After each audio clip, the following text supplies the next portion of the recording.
Hello there. Welcome to the Light Story Club. Settle in and find a comfy spot to relax. Before we get to the story, I would love to know your favorite myths and monsters. Comment where in the world you are and let's begin the story. I do not remember the moment I was born, only the warmth that greeted me.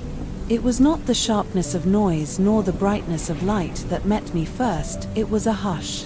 A hush like a lullaby sung from inside the earth. A hush that smelled of ash and olive wood, and tasted like the memory of home. They say I was born of Rhea and Kronos, one of the eldest among my siblings. But in those early days, I felt neither eldest nor youngest. Time did not yet stack like bricks in a wall. It floated, like lazy embers above a hearth.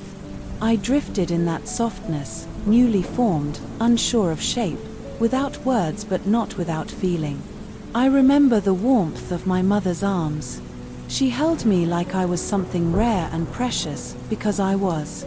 Not for what I would become, but for what I already was. A spark of quiet amidst the storm of Titan rule. Kronos was a storm. Loud. Constant. Terrible. His anger shook the very floors of our world.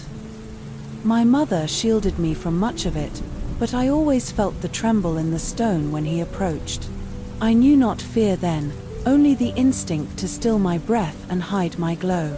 My brothers and sisters came one by one, but none stayed long. Kronos swallowed them. I watched, quietly, helplessly, as Hades, Poseidon, Hera, Demeter, and finally Zeus vanished down his gullet. Mother wept in corners. I held her hand, too small and flickering to stop what was happening. I was the firstborn, and the last to go. When it was my turn, she wrapped me in soft cloth and pressed her lips to my forehead. "I'm sorry, little flame," she whispered. Then I was gone. Not dead. Not destroyed. But held inside a prison shaped like our father's belly. It was dark. It was quiet. And yet I found peace there. Strange as it was. I think perhaps I was meant for silence. Meant to live where others would crumble. In the belly of the Titan, I learned stillness. I learned patience. I learned how to burn without smoke. For eons, I don't know how long, I drifted in that sacred stillness, surrounded by the muffled presence of my siblings. No words were shared, no thoughts exchanged. But our souls touched sometimes, like soft taps of ash on a hearthstone. And then, light. Not the kind that hurts, but the kind that sings. Zeus had returned. Grown strong. He waged war upon our father, and freed us from the darkness. When I was pulled out, I did not scream like some of the others. I opened my eyes to the sky for the first time, and blinked slowly, letting the wind kiss my face. I stepped onto the earth and felt it pulse beneath me. My siblings cheered, stretched, bellowed, cried. But I simply sat. There was so much noise. So much rushing. They wanted to build kingdoms and cast bolts and forge oceans and pull moons from the sky. But I wanted to find a small place to sit. To build a fire. To cook something warm. "Come, Hestia," Demeter said, her golden hair wild in the wind. "There are lands to till and life to grow. Come, Hestia," Hera said, brushing soot from her cheek. "There are rules to write and order to make." But I only smiled and said, "I'll be along soon." And I found a little nook in the stone, where olive trees leaned in like old women whispering stories. I gathered twigs and dried leaves, and with a breath, I lit my first fire. It was small. It crackled uncertainly at first, then glowed with slow confidence. I warmed my hands by it. I thought of Mother. That night, as stars blinked awake above Olympus, I slept beside my flame. My siblings camped near, their dreams full of conquest and creation. But I dreamed of kitchens, of quiet dinners, of laughter and stories shared over bowls of lentils and honeyed wine. Even then, I knew I was not like them. Not louder, not stronger, but steady. The next morning, I woke before the others and rekindled the flame. It danced like a tiny sun in the breeze. That was the first day I made my vow. To keep the hearth burning. To keep the silence sacred. To keep the home warm. I did not need temples of gold or thunderous worship. All I needed was one small flame, and perhaps a story to share beside it. The flame I built that first night did not go out. It wavered when the wind rose, hissed a little when the morning dew touched its edges, but it held on. Like me, Demeter was the first to visit my little hearth. She came with earth on her fingers and the smell of wild grain in her hair. "You sit here while the world reshapes itself," she said softly, not accusing, just curious. "I do," I answered, feeding a dry leaf to the fire. She watched it catch and curl into golden threads. "Don't you want to help? There are trees to be taught how to fruit, rivers to dig, seeds to cradle. The earth is young and needs hands."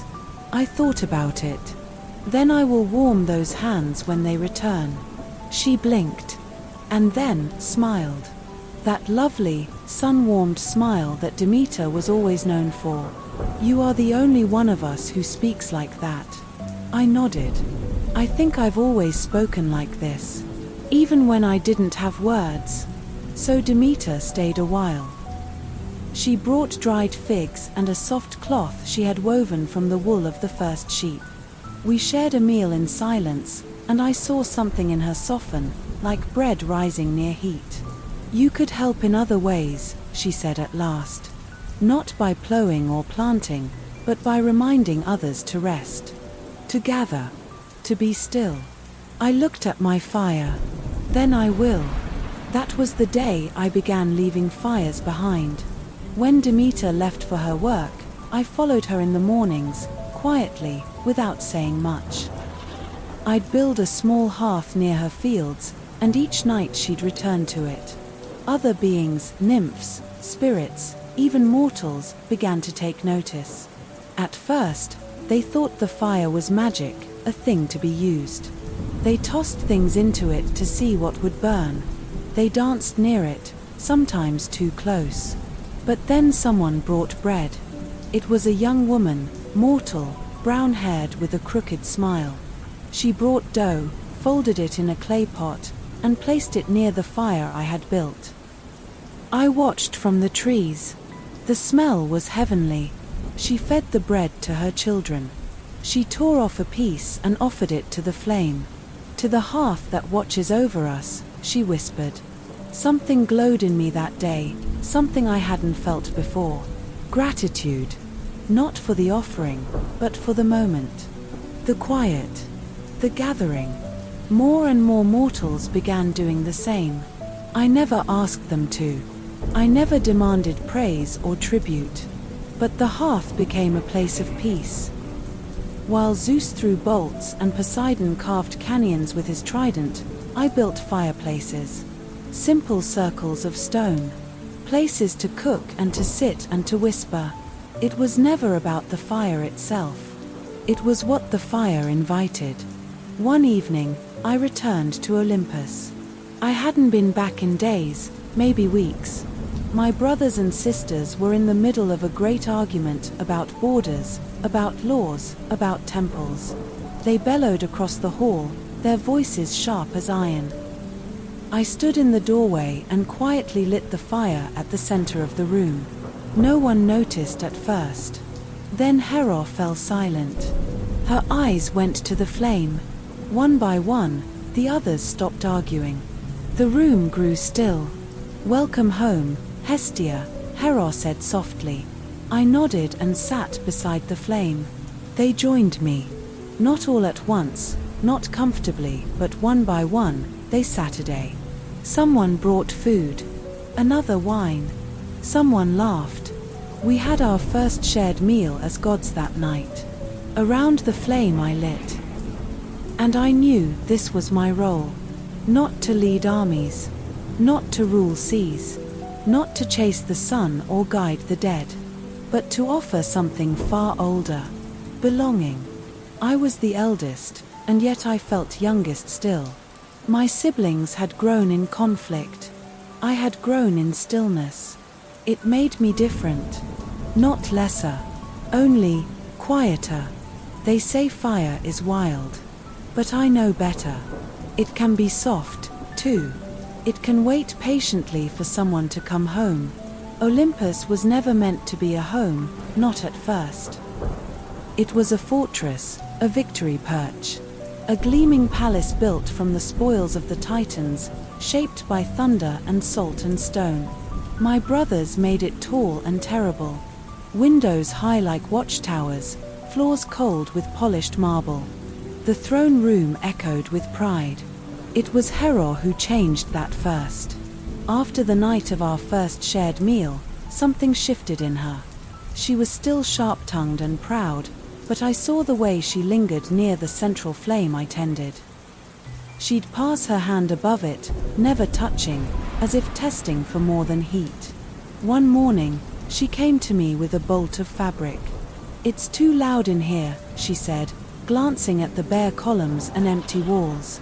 "And echoing halls aren't fit for gods." I nodded. "It should feel like belonging." She looked at me curiously. "You always speak like that. Like a riddle wrapped in warmth." I smiled. "Or maybe just a blanket." She blinked, then laughed. So we began together, she and I. While Zeus built laws and Poseidon claimed seas, we built curtains, rugs, tables low enough to sit around. She arranged cushions in circles, and I placed flames at their centers. We found small ways to make Olympus feel less like a monument and more like a gathering place. Demeter brought woven mats of straw and baskets of early grain. Even Artemis, who preferred forests to halls, carved little animals from wood and left them near the hearths like blessings. One night, I saw Hera staring into the fire with a distant look. "What is it?" I asked gently. She shook her head. "I don't know why I care so much. About the drapes, the way the chairs face each other, about the warmth." I knew why. We had all been swallowed. We had all known the dark, the cold, the isolation of being held and hushed in our father's belly. Hera had always spoken of strength, of thrones and dignity, but somewhere in her, like me, lived a yearning for gentleness. "It's because you remember," I said, "how cold it was, back then." She didn't answer, but she sat beside me, close enough that our shoulders touched, and we watched the fire dance in silence. That was the beginning of Olympus as a home. Not a fortress, not a court, a home. It was slow work. 1,000 tiny decisions: where the garden should go, how to keep rain from spilling into the courtyard, how to balance the weight of marble with the color of clay. But we made it together. When the others passed through the great hall, they lingered longer. When guests from the mortal world or minor deities visited, they stopped to warm their hands by the hearth. When decisions needed to be made, they were no longer barked from thrones but shared over food. A tradition was born without ceremony. The hearth was always lit. Whether in war or peace, feast or famine, someone always kept it burning. And usually, that someone was me. I did not mind. While others hunted or ruled or fought, I sat and tended. I listened. I stirred embers and brewed teas and placed fruit into bowls, always making sure there was enough. Some nights, Hera would bring scrolls and discuss the structure of Olympus. Other nights, Demeter would braid my hair and hum lullabies. On rare evenings, even Zeus would come, weary and heavy-eyed, and sit in silence with a cup of wine by my fire. "Why do you always seem calm?" he asked me once. I thought about it. "Because someone has to be." He nodded. "And you don't mind being that someone?" "No," I said. I think I was made for it. He looked at the hearth, quiet, the flickers of flame reflecting in his eyes. I think, maybe we all were. Once. That thought stayed with me. What if we were not born to roar, but to return? What if even gods, in all their might, needed a place to sit and simply be? I had no temples in those days. No titles etched in stone. No chariots or weapons or songs sung in battle. But I had a chair, and I had a flame. And slowly, Olympus learned to gather around it. Long before mortals knew our names, they knew warmth. Before they painted walls, or forged blades, or spoke to stars, they made fire. And in fire, they made home. I saw it for the first time one quiet afternoon, when the clouds over Olympus parted, and a wind called me downward. The others rarely visited the mortal world without ceremony. Poseidon made storms when he walked beside rivers. Artemis arrived like silver light. Even Demeter, as gentle as she was, caused flowers to erupt beneath her every step. But I went as smoke. Thin, soft, rising from the edges of Olympus and drifting quietly downward. No one saw me arrive. No trumpets or torches. Just a soft breeze that settled in the corner of a village shaded by hills. There, I watched. A woman, bent with age and kindness, crouched beside her hearth. The stones were blackened from years of use, the kind of use that makes a place sacred without needing to say so. She stirred a pot with a carved wooden spoon, whispering to it like it could hear her. Children giggled outside. The man of the house mended a net for fishing, his fingers careful and slow. There was no rush. No need to rush. The sun was still climbing, and the fire was steady. I stepped closer, not in divine form, but as something less. A traveler, maybe. Or a breeze shaped like a girl. The woman looked up and smiled. "You look hungry, child," she said, eyes warm. I nodded. She ladled soup into a chipped bowl and handed it to me. It smelled of onions and garlic, of time and care. It wasn't the taste that made it holy. It was the way she offered it, without asking, without knowing, without expecting anything in return. "Sit, sit," she said.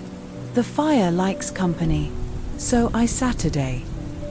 Not as Hestia the goddess, but as a girl with dust on her feet and a borrowed name. We ate in silence. I watched the flame in her hearth. It wasn't large. It crackled and popped like any other. But it held something old inside it, something I recognized. A memory, maybe, of when all fires were lit by hand, when every home depended on one central glow. "You tend it well," I said, nodding to her hearth. She smiled again, showing the deep laugh lines of someone who had loved much and lost more. "It's not the fire that's hard to tend," she said. "It's everything around it." I thought of Olympus, of thrones and egos and quarrels. I thought of all I tended, not just flame, but peace. She saw something in my face and placed a hand on my knee. "You've got the look of someone who listens more than they speak," she said. "That's a gift. Don't let the world talk you out of it." I wanted to tell her who I was. I wanted to kneel and bless her fire, make it eternal, fill her pot with endless meals. But I did none of that. Instead, I stood and bowed, and left quietly as I had come. Outside the house, the wind had picked up. Dust spiraled near the road where children played. The village shimmered with the life of ordinary magic, bread baking, goats calling, laughter rising and falling like waves. I walked among them. I watched their rituals. In every home, the hearth sat at the center. Not as a symbol, but as a need. As the one thing they always returned to.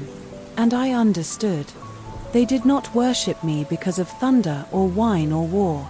They honored me because of bread. Because of warmth. Because no matter how far they wandered or how high their ambitions rose, they always came back to the fire. To sit. To breathe. to remember who they were. When I returned to Olympus, I brought no laurels or praise. Just a bundle of dried rosemary from the woman's shelf, tied in a frayed ribbon. I placed it beside my fire. And that night, as my siblings debated the tides and stars, the smoke rose gently, carrying with it the smell of earth and care and memory. Demeter noticed first. She leaned in, inhaled, and smiled. "What is that?" "Home," I said. She said nothing more, but she stayed beside me long after the others had left, resting her head on my shoulder as the flame whispered its stories. I met the fates in a place between flame and wind, where the loom hummed softly and nothing cast a shadow. Clotho, Lachesis, and Atropos, sisters older than time, older even than memory. Most feared them, not because they were cruel, but because they were inevitable. Clotho spun the thread. Lachesis measured it. Atropos cut it. Each life, each spark, each breath passed through their fingers. I found them not by seeking, but by stillness.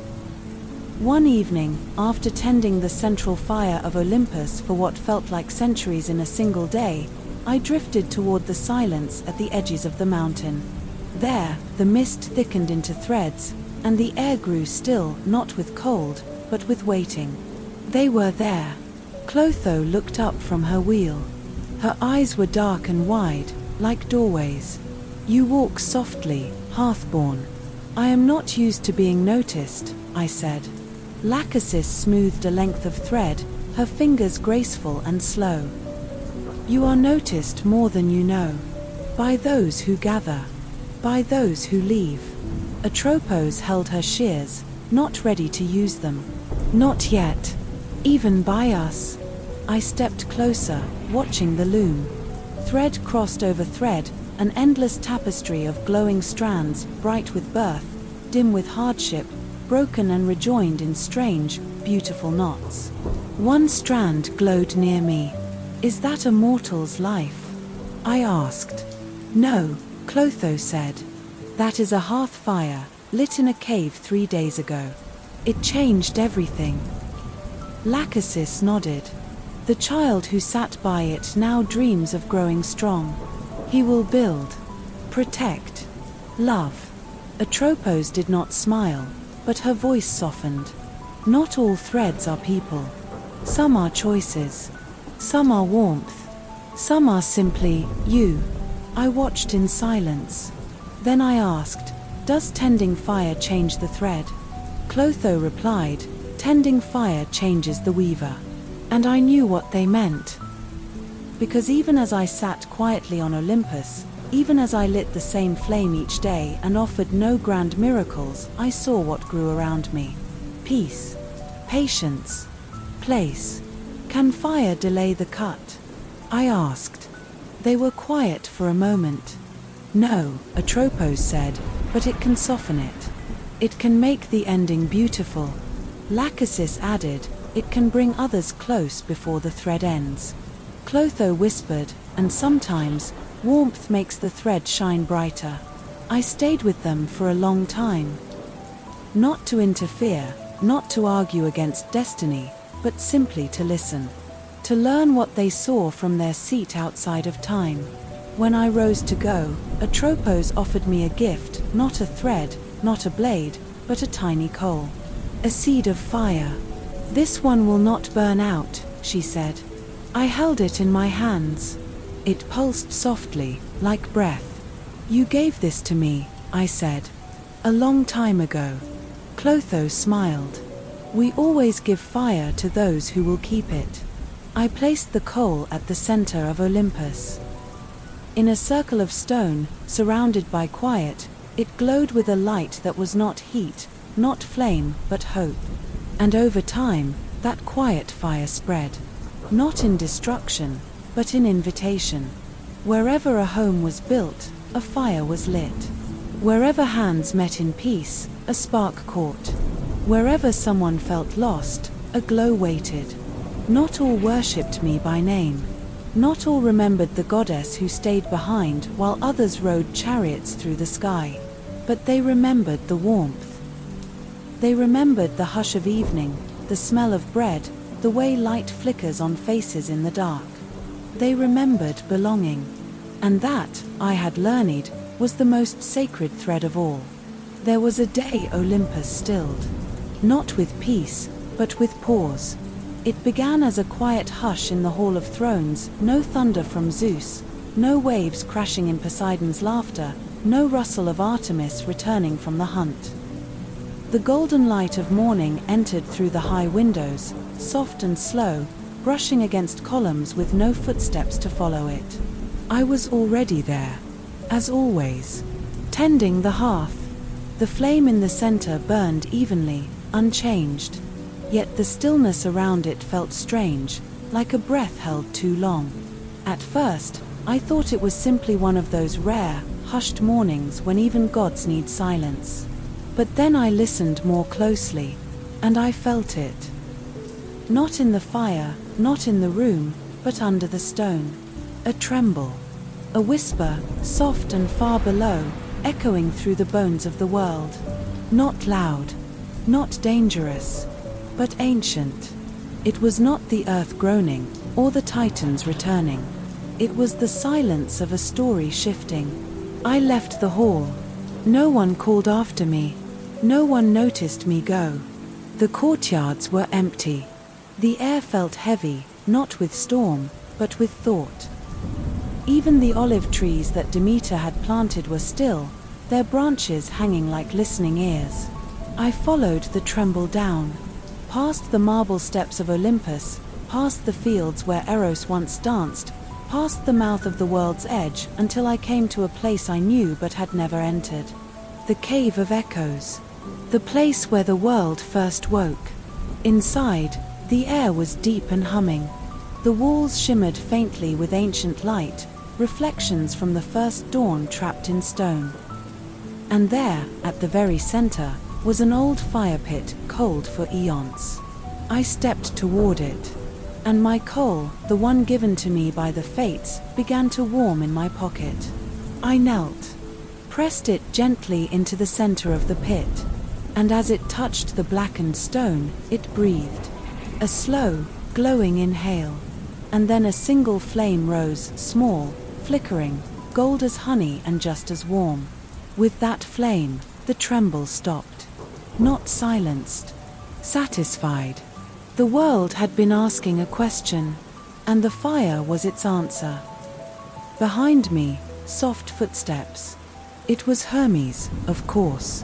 If anyone could find me, it was the one who wandered between places. I couldn't find the others, he said, breathless. They're scattered. Dreaming, maybe, or remembering. He looked around, at the glowing pit. What is this? A beginning, I said. Or perhaps, a remembering of the first one. He sat beside me. He never did that before, not in stillness. Hermes was always in motion. But now, he sat and watched the fire. Why are you the only one who heard it?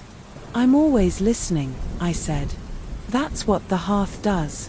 He blinked. Is that all you do? I looked at the flame, watched it curl into shapes that spoke without words, of homes built, of hands held, of lullabies hummed near glowing coals. No, I said softly. I keep us. He nodded. That night, Hermes helped me carry a spark of that cave flame back to Olympus.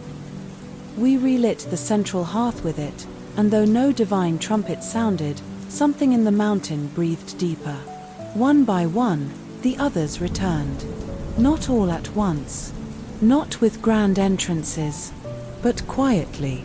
Like sleepwalkers remembering the warmth of their bed. Zeus sat beside me and said nothing. Demeter brought fruit and laid it gently at my feet. Even Ars, full of fire of another kind, stood in the doorway and watched the glow, his hands unclenched. The silence had passed. But something had stayed behind. An understanding. That without stillness, even gods forget what they are. And that sometimes, when the world goes quiet, it's not breaking. It's waiting for someone to listen. The flame was wrong. Not out. Not angry. Just cold. It arrived in the hands of a stranger one dusk, when Olympus turned gold and violet beneath a settling sky. The gods were gathered. Not for war or feast, but for one of our quiet councils, the kind where no voice is raised, only eyes and thoughts. And into that stillness came a traveler. No one knew her name. She was not Titan, not nymph, not goddess. Not born of earth or sea or sky. She stepped into the marble hall barefoot, her cloak trailing ash. Her skin shimmered faintly, not with power, but with weight. Like something old that had forgotten its shape. In her hands, she carried a lantern. Inside it burned a flame. Pale, thin, silent. No heat came from it. Zeus rose, frowning, but did not speak. Poseidon gripped his trident tighter. Even Hermes, ever curious, remained silent. But I stood and stepped forward, because flame is my language, and this one was unfamiliar. Where did you find this fire? I asked gently. The woman looked at me, and her eyes were like deep wells. It found me, she said. The others stirred. Athena narrowed her gaze. Is it cursed? No, I whispered, kneeling before the lantern. It's forgotten. The cold flame flickered at my words. It wasn't malevolent. It wasn't proud. It was lost. This is not Olympian fire, I said, turning to the others. It's older, wilder, a hearthlight that never found a home. Demeter stepped beside me. From where? The woman looked around the room. From the first house that never had walls. From the first story that was never told. From the warmth of the beast that curled around its young, before names, before gods. We were silent. Because we felt it. A memory deeper than memory. Not divine, not sacred, just true. The fire of belonging, before language gave it meaning. The woman turned to me. I've carried this flame alone for ages. But I cannot warm it. I held out my hand. She hesitated. Then gave me the lantern. It was lighter than I expected, and yet it pulled at my arms like gravity. The cold flame inside did not bite, but it whispered. Not in words, but in longing. I opened the lantern's lid. And with care, I leaned it toward the central hearth. The cold fire hesitated, then, slowly, like mist turning into breath, it slipped free. It joined the golden flame already dancing there. For a moment, the fire turned silver. Then amber again. And warmth spread outward.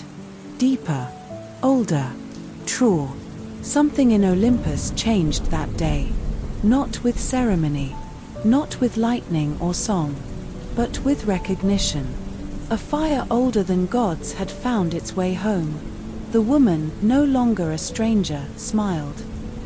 Now it remembers itself. I nodded. So do we. She stayed for 3 days, silent but present.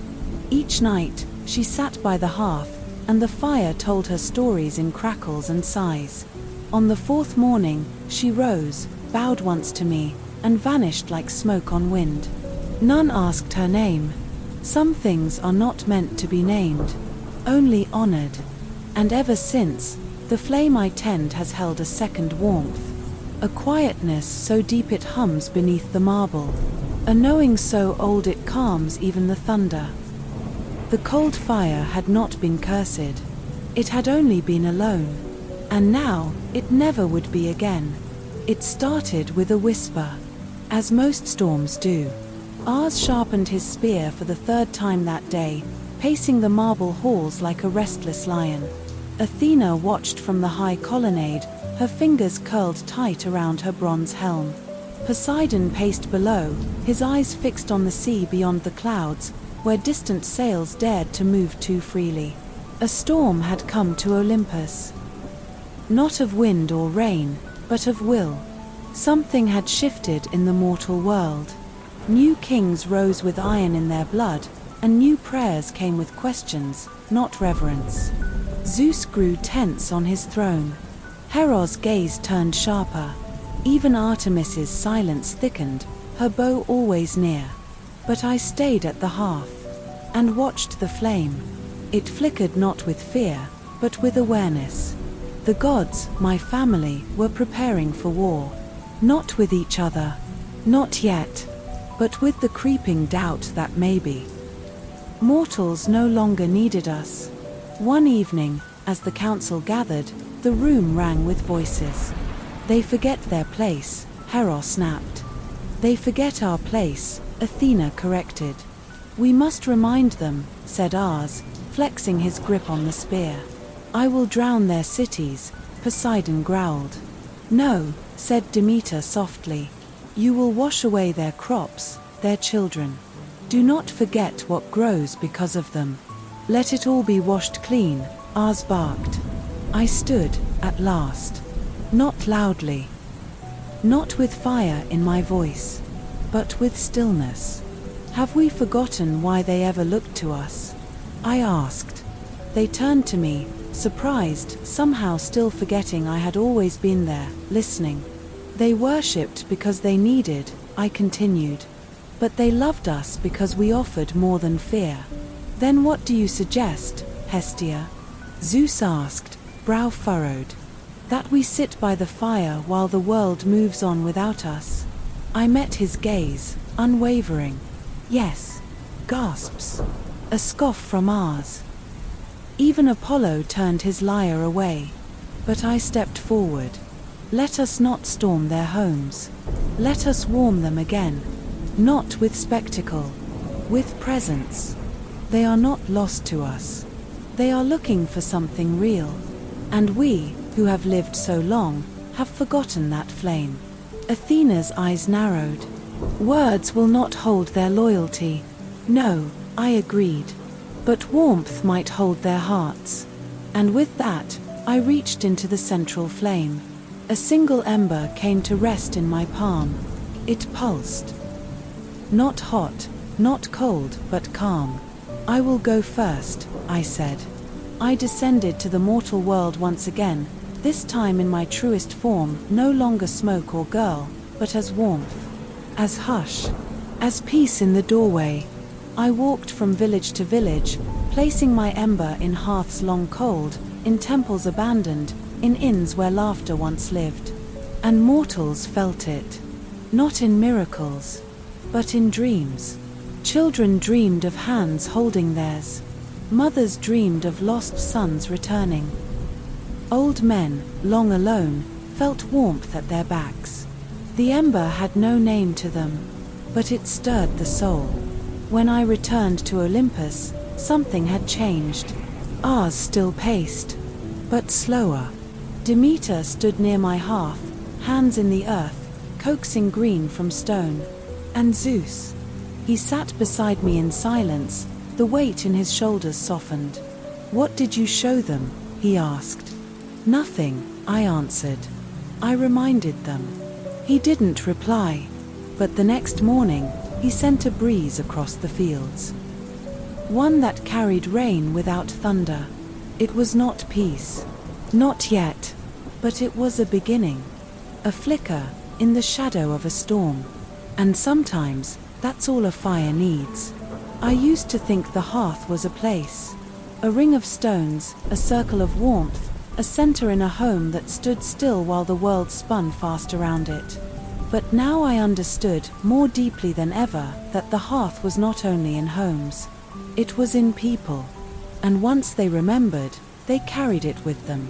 It began with a baker. A widow who had lost her family to war and drought, yet still lit her oven each morning. When no one could pay, she baked anyway. Her bread fed children who no longer prayed, who no longer knew my name. And yet, I was there. The ember I had left glowed quietly in her coals. The heat kissed each crust with more than warmth. It gave hope. The baker began to hum as she worked, and people came not just for food, but for the hush she brought with her. A soldier came one night, hardened from battle. He sat at her fire, silent and tense. She gave him bread, no questions, no praise, only presence. He cried without knowing why.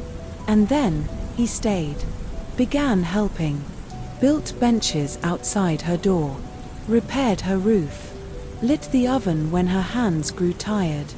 He never asked the name of the goddess who warmed the hearth. But in his chest, the fire stirred. Elsewhere, a mother lit a single candle when her daughter fell ill. She placed it in the center of their tiny home and sang lullabies with cracked voice and tear-streaked cheeks. The flame wavered, then straightened. The girl slept more peacefully after that. I felt it all. Not in thunder, not in sacrifice, but in stillness. The quiet revolutions of the heart. The kind that don't make scrolls or songs, but last. And as mortals carried that warmth forward, I felt myself grow. Not taller, not grander, but deeper. Every ember left behind began to burn in more than one place. Each flame sparked another, not in temples, but in shared glances, in offered cloaks, in hands extended across fences once guarded. Even the gods noticed. Hephaestus visited my hearth more often, not to forge, but to sit. He began leaving small iron shapes near the flames, little birds, tiny houses, wheels, and hearts. Gifts for no one in particular. I like how it feels here, he said. Like the world is gentler. Even Aphrodite, radiant and often aloof, came one night with no entourage, her feet bare, her face quiet. She sat by the fire, not to be admired, but to rest. They still love, she said after a long while. Even without us. Yes, I whispered. Because love never needed us to begin with. She smiled, not her usual dazzling one, but something softer. Something real. I think, she said, that you might be the most worshipped of us all. And none even know it. I shook my head. I don't need worship. But they need you, she said. And I understood. I was not the goddess they shouted for. I was the one they turned toward in the dark. Not all at once. Not with recognition. But with instinct. Because every heart, deep down, seeks a hearth. Even if they've never known the word. Even if they've never known me. And so, the fire spreads, quietly, kindly, persistently. Not to burn, but to warm, to remind, to stay. Power has a scent. It smells like thunder in the distance and iron struck hot. It clings to the air like smoke before a storm and settles in the chest like a held breath. I smelled it one morning as I lit the hearth. The flame flickered, not in fear, but in awareness. Something was coming. And then Hermes arrived, not with his usual grin, but with solemn eyes and words tied tight behind his teeth. They're waiting for you, he said. I nodded. I knew where. The Hall of Thrones. Where 12 chairs carved from marble and cloud form a ring that watches the world. 12. And yet only 11 filled. For ages, I had given up mine. Not out of rebellion, but because I chose the fire instead. I walked there slowly, my footsteps quiet, my presence quieter still. They were all gathered. Zeus sat tall, Hera at his side, Apollo, Athena, Ars, gods of war, wisdom, song, and sun. Even Hades had climbed from the shadows to stand at the edge of light. At the center of them all was a chair, mine, still empty, still waiting. Zeus rose. Hestia, he said, the world remembers you now. I said nothing. The mortals light fires in your name, said Demeter, smiling. Not in temples, but in kitchens. In homes. Ars grunted. They speak your name when they survive winter. They pray in quiet, said Artemis. They thank the warmth. And so, Zeus declared, it is time you return to your seat. He gestured to the empty throne. It glowed faintly, as if it, too, had waited. The hall fell silent. All eyes on me, but I did not move toward it. Instead, I looked back toward the long corridor that led to the hearth I had tended since time first folded itself into days. I looked down at my hands. Not the hands of a queen, but of a keeper. Then I spoke. "Thank you," I said. But no. Murmurs rose like wind. Zeus frowned. "You refuse." "I decline," I said gently. "Not out of pride, but because I already have my throne." They stared. "Where?" asked Hero. I turned and pointed, not to the marble, but inward. Where the fire is lit, where stories are told, where tears fall without shame and laughter bubbles like stew on a winter's night, that is my throne. Apollo leaned forward, curious. "But what of power?" I smiled. "I have power. I just don't need it to be seen." There was a long pause. Then Athena, wise beyond words, nodded slowly. "You have chosen the deeper crown," she said. And Hades, of all of them, gave a small nod. "The throne no one sees, but everyone needs." Zeus sat back, his expression unreadable. But after a moment, he raised his hand. And the others followed. A silent vote. An ancient rite. They would leave the 12th throne empty, not because it lacked a goddess, but because it honored one. From then on, no one else would sit there. It would remain beside the fire at council. A reminder that true power does not always take a seat. Sometimes, it stands. Quiet. Steady. A light in the corner of the world. There are fires that burn with stories. And there are fires that burn with memory. One night, as the stars blinked softly over Olympus, I sensed something stirring deep beneath the earth, far below where roots tangled in dark soil, beyond the caverns of the earth gods, where even Hephaestus's forge dared not reach. A flame whispered. Not hot, not bright, but ancient. It was the pulse of the first fire, the one that existed before my own light was kindled. Before gods named themselves and mortals shaped clay into homes. The world itself breathed with that ember, fragile and infinite. I followed the call, through hidden paths and tunnels unseen, until I stood in a cavern, vast and hollow, where the air tasted of dust and silence. There, cradled in stone, lay a flame no larger than a spark, but alive with the breath of creation. It flickered weakly, as if remembering how to be. I reached toward it, and it leapt to life, not with heat or smoke, but with song. A melody so deep it filled the hollow, winding through cracks in the rock, weaving through the roots above, reaching upward toward the hearth I tended in Olympus. The first flame. It was not mine to claim, but mine to protect. I cupped it gently, feeling its fragile warmth hum against my skin. It was a fire without name, without purpose, yet full of possibility. Could I nurture it into a new dawn? Or would I let it fade, so the world could rest? I chose neither immediately. Instead, I held the flame close and listened. To the earth, to the sky, to the quiet voices of the gods. The first flame whispered of beginnings, of endings, of cycles beyond mortal reckoning. It asked only for care, so I built a hearth in that cavern, stones piled with sacred patience. I tended it nightly, feeding it stories from Olympus, stories of warmth, of home, of shared meals and laughter. Slowly, the flame grew stronger, and I knew then the truth. The flame inside every hearth, every heart, every home was born from this. The spark of the world's first fire, passed down through time, through gods and mortals alike. The fire of belonging. And as I tended it, I understood that my role was never to own the flame, but to be its keeper, its guardian. its quiet flame in the dark.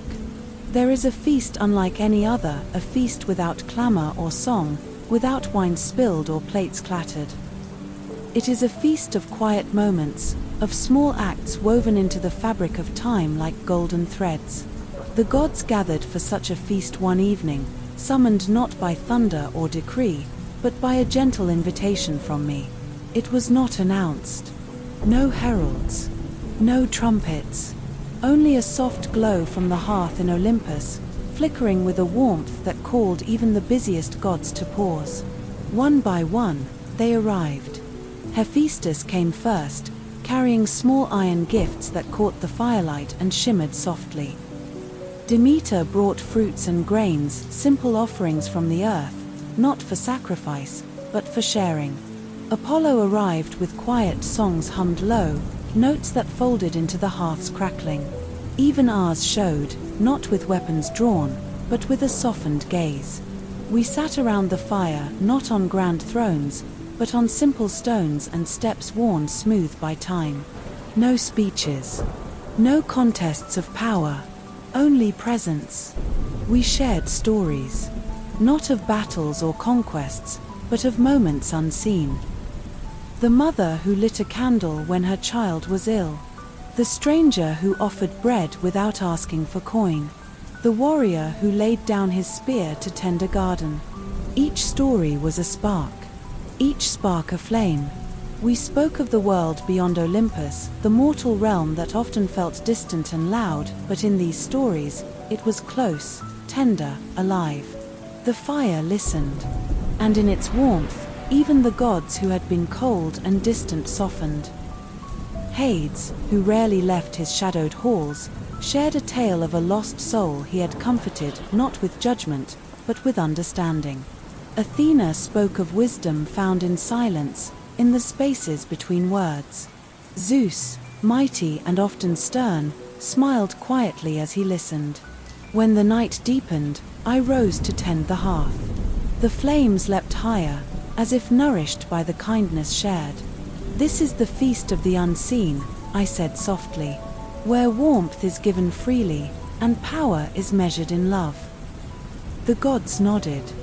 For once, there was no desire for more, only gratitude, and the understanding that sometimes the greatest strength is found not in storms or lightning, but in the quiet flame that burns steadily, lighting the way home. Homes are more than shelters, more than stone and timber and clay. They are vessels, keepers of stories, guardians of memories. After the silent feast, I found myself wandering through villages and cities, drawn not to grand temples or bustling squares, but to the quiet corners where homes stood, some worn, some newly built, all alive with the echoes of those who had passed through their doors. I reached out with my fingers, not to touch, but to listen, and the walls whispered back. Soft murmurs of laughter and tears, of whispered promises, of arguments and reconciliations, of meals shared in silence and stories told by firelight. Each home held a unique song, a melody shaped by the lives it sheltered.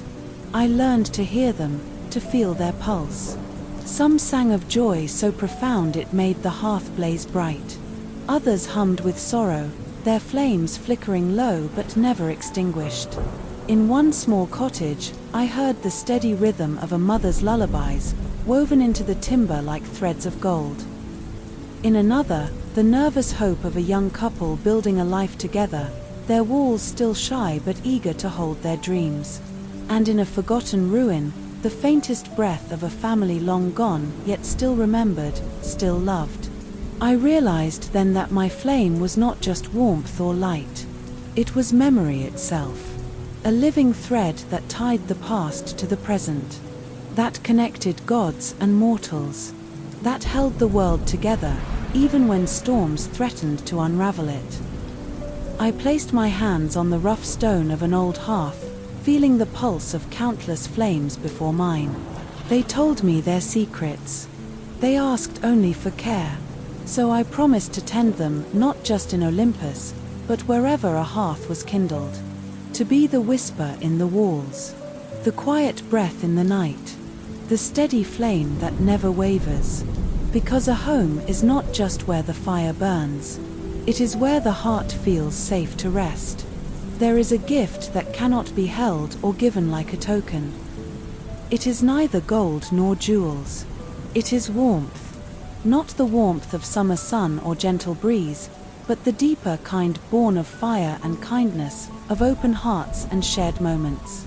One evening, as twilight folded itself over a small village, I wandered unseen through the streets. I watched a child slip away from the crowd, clutching a small bundle of dry kindling. Her hands trembled not from cold, but from fear. Her family had been shattered by hardship. The father lost to war, the mother gone silent. Yet the child carried hope. She reached a little stone house, where an elderly woman sat alone by a cold hearth. The child placed the kindling in the woman's hands, her eyes shining with quiet determination. I felt the flame stir inside me, and as the kindling caught fire, the woman's eyes filled with tears, not just from the heat, but from the return of light. That warmth spread. Neighbors, once distant, came closer. They shared food, stories, and laughter. The village, once shadowed by sorrow, blossomed in the glow of simple kindness. I realized then that my flame did not just warm bodies. It healed wounds unseen.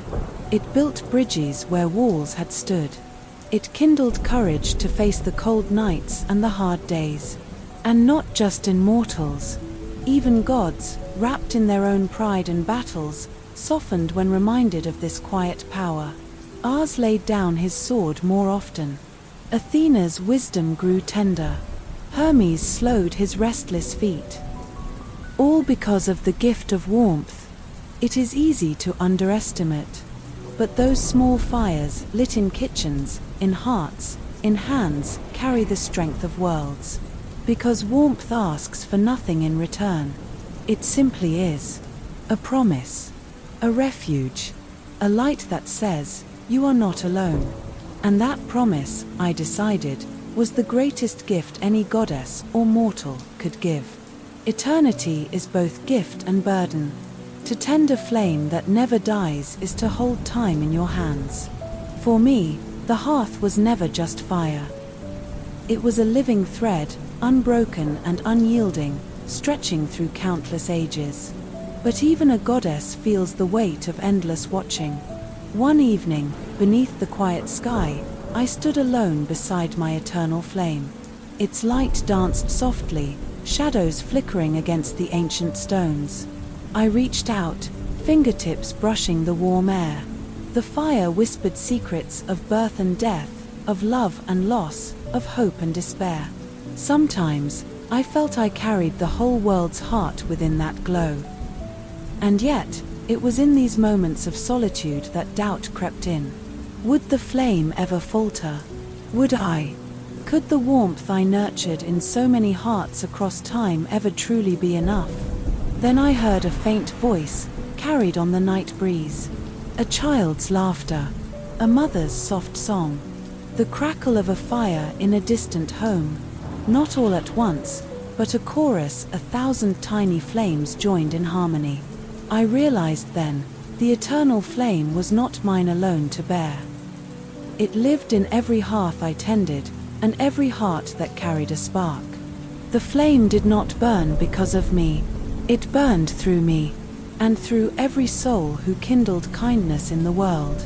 I smiled, feeling the weight lift like morning mist. My role was not to hold the world's flame alone, but to inspire its countless keepers. To remind them that even the smallest spark can light the darkest night. Because the eternal flame is not a solitary fire. It is a living, breathing tapestry of warmth, woven through time and space.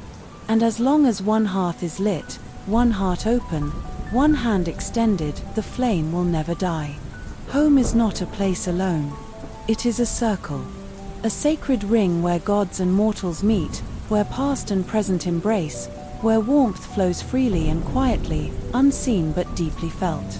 As I moved through the realm of Olympus and the mortal world alike, I saw this circle take shape. Sometimes in a family's shared meal, sometimes in the laughter of strangers who became friends, sometimes in the silent comfort of a fire burning through the night. The gods, mighty and immortal, often forget the strength in such simplicity. They chase storms, wars, and glory, wielding power like weapons. But the true power, the one I cherish, resides in the gentle acts of care that ripple outward, binding all in invisible threads. I remembered my own place in the family of gods. Sometimes overlooked, sometimes called the quiet one, the keeper of hearth and home. But I also remembered the stories whispered by the walls of mortal houses, the gratitude in the eyes of those warmed by a simple flame. In that circle, no one stands alone. No one is forgotten. Even the smallest spark contributes to the whole. I traced the circle with my fingers, imagining it endless and unbroken. A ring of warmth, love, and belonging stretching across worlds. It is the hearth around which we gather, the place where stories begin and never truly end. The flame that reminds us all, gods and mortals, that we are connected. That no matter the distance, the noise, the chaos, there is always a place to return to. Always a circle that holds us. Always a home. The night was unusually still, the air heavy with a silence that pressed against the ears like a shadow waiting to be born. I sat by the hearth in Olympus, my hands folded near the eternal flame I had nurtured since the dawn of the gods. Its warmth was familiar, a heartbeat in the cold vastness of the heavens. But tonight, something was wrong. The fire flickered unevenly, its dance hesitant, as if a breath of unseen frost hovered just beyond reach. A coldness unlike any I had ever known crept through the air, a chill that seemed to seep into bone and spirit alike. The flame dimmed, and in that moment, I felt the weight of centuries, the steady, unyielding responsibility of tending this eternal fire, and wondered, for the first time, if I could hold it alone. Then came the whisper, a voice without shape, winding through the silence like a serpent. "Why guard a flame no one truly sees?" it hissed. "Why tend a fire that never rages?" The darkness sought to weaken me, to convince me the warmth I protected was nothing but a fragile flicker in a world of storms and thunderbolts.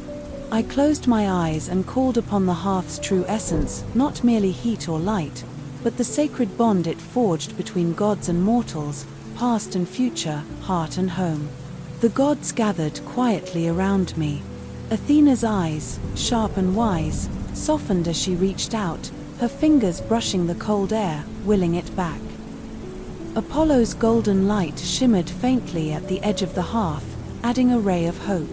Even Ars, often fierce and unyielding, lowered his shield and knelt in reverence to the flame. But the shadow pressed harder, a tidal wave of doubt and fear threatening to swallow the light whole. I drew from the deepest well of my being, my patience, my endless quiet strength, the love that breathed within every hearth I had ever tended. I whispered prayers older than Olympus itself, words woven from the first embers of creation. "I am the keeper of home, the guardian of warmth," I said, voice steady despite the cold biting at my skin. "This flame is the promise that even in the darkest night, there is light. That no one, god or mortal, need ever face the cold alone." With that, I laid my palms upon the hearthstones, feeling the heartbeat of the fire, fragile, yet fierce. The flame leapt suddenly, bursting upward with a brilliance that stunned even the assembled gods. It blazed not with wild fury, but with calm and steady resolve, its light radiating warmth that pushed back the darkness like a living tide. The shadow recoiled, shrieking as it dissolved into nothingness. The hearth's glow filled Olympus, spilling out beyond the marble columns, beyond the realm of the gods, reaching into mortal homes, touching the hearts of those who needed it most. That night, the eternal flame was reborn, not just a fire, but a living promise. The last ember's promise, No matter how fierce the storm, how deep the shadow, the hearth remains. Unbroken. Bright. A refuge for all who seek its warmth.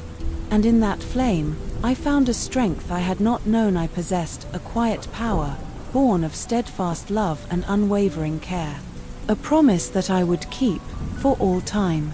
The dawn arrived slowly, like a soft breath that eased the tension from the night's hold. As the first light stretched gently over the horizon, the eternal flame before me pulsed steady and warm, unchallenged, undiminished, a beacon shining quietly in the vast stillness of Olympus. I sat close to its hearth, feeling the steady heartbeat of the fire beneath my palms, its gentle warmth seeping deep into my skin, reminding me of every moment I had ever tended to it. The journey to this place had been long, winding through shadows and light alike. From the timid flicker of a newborn flame in the beginning of time, to the fierce blaze that had faced darkness and whispered promises, the hearth had grown with me, shaped by every breath, every act of care, every small kindness that had nurtured its steady glow. But now, as I gazed into the flames, I saw something new, a reflection of home not as a fixed place, but as a living, breathing presence woven through all existence. In that flickering light, I remembered the faces of those whose lives had been warmed by this fire. The humble farmers who gathered their families close on cold nights, sharing bread and stories, their laughter a gentle melody carried on the wind. The weary travelers who found refuge beside the hearth after long journeys, their tired eyes brightening in the comfort of its glow. The temples where prayers rose like smoke, mingling with the sacred flame, binding mortal hope and divine grace in an unbreakable thread. Each hearth, each fire, each ember was a thread tied not only to the earth but to the sky, to the gods, to the hearts of all who believed in warmth as a sacred gift. The flame is more than heat, more than light. It is a language older than words, speaking of connection, of presence, of a sheltering embrace amid the storms of existence. It is the quiet promise that no matter how far one wanders, no matter how dark the night grows, there will always be a place where the fire waits, patient, steady, and welcoming. It is the pulse of home. For a goddess like me, whose power is often overlooked, whose presence is quiet yet vital, this truth is my strength. While others seek glory in thunder and battle, I hold the power of constancy. The patient tending of a flame that never falters, the sacred vigilance that ensures the heart of the world keeps beating in rhythm with love and care. It is a power that does not shout but whispers, not storms but steadies, not conquers but embraces. As I reflected on this, I felt the presence of my family, brothers and sisters, who wielded strength and wisdom in ways that dazzled the heavens. Yet, in their grandeur, I saw a longing, a hidden yearning for the kind of peace that only the hearth can offer. Zeus, with his thunderbolt, the mighty king of gods, often returned to the hearth to rest, to remember the simple warmth beneath his power. Demeter, mother of harvests, drew strength from the fire that sustained the homes of those who fed the world. Even Poseidon, restless lord of the seas, sought solace in the flame's steady embrace after his storms had passed. The hearth is a circle that binds us all, a sacred ring that holds gods and mortals together. It is the place where pride softens, where grief is comforted, where love is renewed with each kindling of the flame. I understood now that my role was not just to guard the fire but to nurture this circle, to be the living thread that wove together the stories of gods and mortals alike. In the flickering light, I saw a tapestry unfold, woven from countless small moments.